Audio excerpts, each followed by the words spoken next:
Pilot और गहलोत के बीच मतभेद किसी से छिपे नहीं है।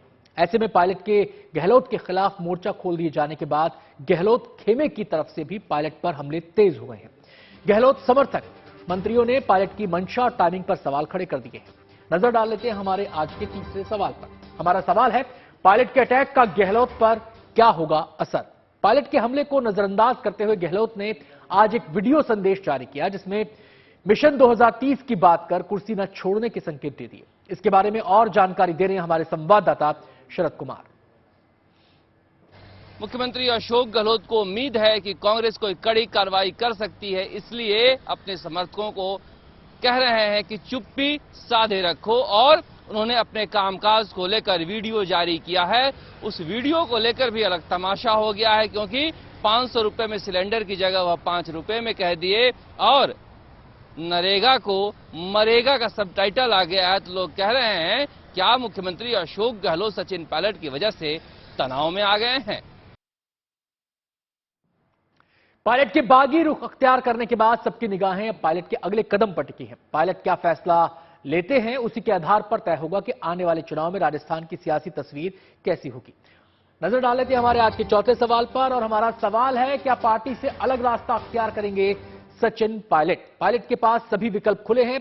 हो सकता है वो चुनाव से पहले उपवास के जरिए अपनी सियासी हैसियत को तौल रहे हों, या फिर यह भी संभव है कि वो अपनी अलग राह तलाशने की कोशिश कर रहे हों।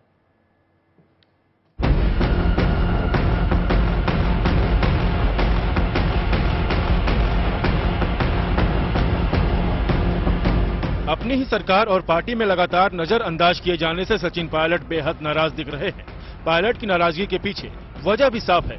जब 2018 में राजस्थान में कांग्रेस की सरकार बनी तो उस वक्त सचिन पायलट मुख्यमंत्री पद के प्रबल दावेदार थे, लेकिन कांग्रेस आला कमान ने युवा चेहरे की जगह अनुभवी और अपने भरोसेमंद सिपहसालार अशोक गहलोत को कुर्सी सौंप दी। हालांकि पायलट को उप मुख्यमंत्री की कुर्सी सौंपकर दोनों के बीच मतभेद को खत्म करने की कोशिश की गई, लेकिन कुर्सी की चाहत पायलट अपने दिल से कभी निकाल नहीं सके। वक्त के साथ मुख्यमंत्री अशोक गहलोत के साथ पायलट के मतभेद उभरने लगे और कई मुद्दों पर दोनों के अलग अलग विचार सामने आने लगे। 2020 में तो पायलट की बगावत की वजह से गहलोत की कुर्सी पर संकट खड़ा हो गया था, लेकिन राजस्थान की सियासत में जादूगर के नाम से पहचान वाले अशोक गहलोत ने न केवल अपनी कुर्सी को महफूज रखने में सफलता प्राप्त की, बल्कि आला कमान को भी ये समझाने में सफल रहे कि पार्टी का राजस्थान में भविष्य उनके ही हाथों में सुरक्षित है। इसके बाद धीरे धीरे प्रदेश की सियासत में सचिन पायलट का रुतबा कम होता चला गया। जब जब पायलट ने अपनी बात आला कमान के सामने रखी, उधर से उन्हें आश्वासनों का पुलिंदा थमा दिया जाता। लेकिन अब चुनाव में महज कुछ ही महीनों का वक्त बाकी रह गया है। अब पायलट के पास बहुत कम विकल्प बचे थे, इसलिए उन्होंने इस बार निर्णायक लड़ाई लड़ने का फैसला लेते हुए गहलोत सरकार पर प्रहार कर दिया। सचिन पायलट तुम संघर्ष करो, हम तुम्हारे साथ हैं। सचिन पायलट तुम संघर्ष करो। पायलट को भी इस बात का अंदाजा है कि यह मौका भुनाने का वक्त है, लिहाजा इस वक्त का फायदा पार्टी में रहकर उठाया जाए या फिर पार्टी से बाहर होकर। लिहाजा उन्होंने गांधी परिवार के बंधन से आजाद होने के संकेत दे दिए हैं।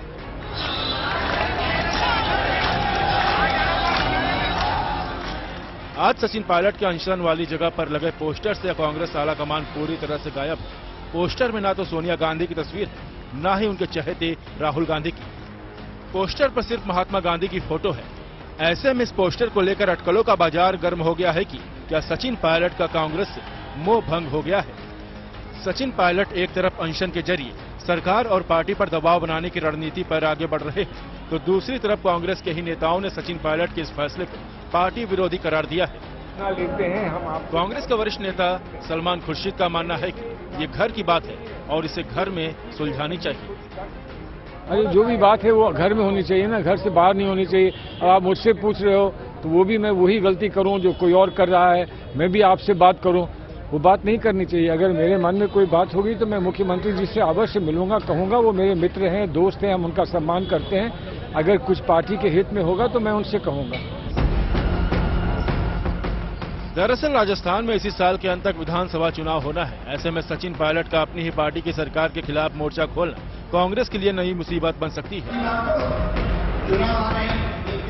2020 में शुरू हुई गहलोत और पायलट की लड़ाई में पिछली बार गांधी परिवार के हस्तक्षेप के बाद मामला शांत हुआ था, लेकिन इस बार सचिन पायलट आर पार के मोड में नजर आ रहे हैं, तो सरकार भी सचिन पायलट के आरोपों पर काउंटर अटैक में जुटी है। सचिन पायलट जी ने जिन लेटर्स का हवाला दिया है, वो लेटर उन्होंने मुख्यमंत्री जी को लिखे, इसमें कोई दो राय नहीं। जो लेटर उन्होंने मुख्यमंत्री जी को लिखे, उन लेटर्स का जवाब मुख्यमंत्री जी को उन्हें देना है।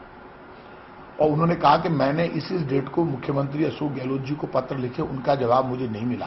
भ्रष्टाचार कांग्रेस का मुद्दा है कि जीरो टॉलरेंस पर हम काम कर रहे हैं, भ्रष्टाचार खत्म होना चाहिए। अब मुख्यमंत्री अशोक गहलोत के खिलाफ बागी रुख अख्तियार करने वाले सचिन पायलट के सामने कई विकल्प हैं। हो सकता है कि सचिन पायलट कांग्रेस छोड़कर अपनी पार्टी बना ले, या फिर वो किसी दूसरी पार्टी का दामन थाम सकते हैं, या फिर मोल भाव करके वो पार्टी में ही अहम भूमिका हासिल कर सकते हैं। लिहाजा पायलट के अगले कदम पर सभी की निगाहें लगी हुई हैं। Bureau report, good news today.